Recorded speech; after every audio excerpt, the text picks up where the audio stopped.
England versus the All Blacks, guys. Oh, I can't wait.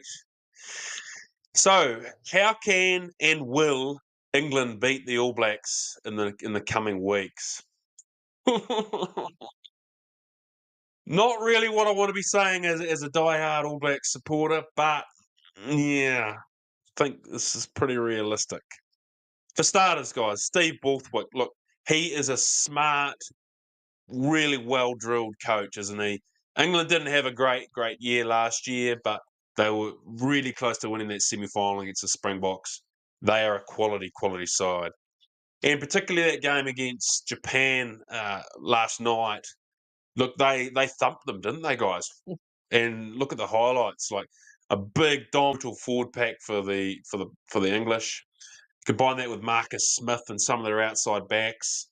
Yeah, they're quite a dangerous side with that mix of physicality with explosive backs that actually played quite accurately. And they are to beat, that's for sure.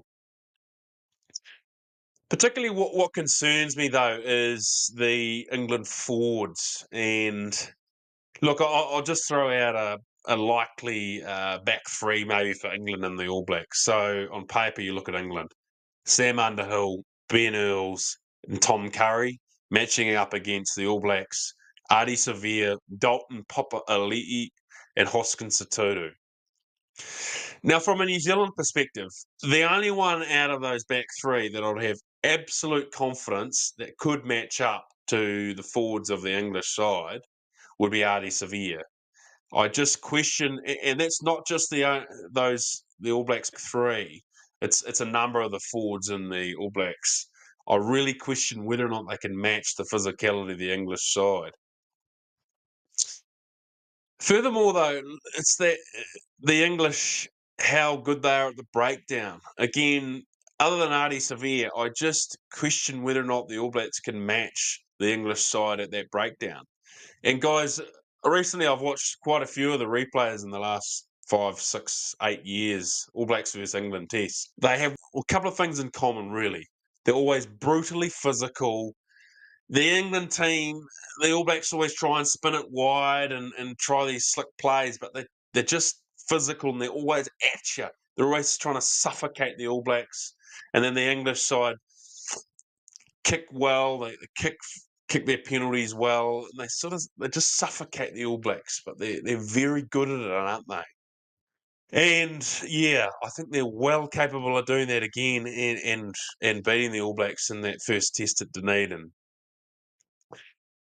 Guys, while I do think that they will likely win that first test in Dunedin, sadly, they'll have to say that, but I don't think they will win the second test, though. And the reason why I say that is the Eden Park factor.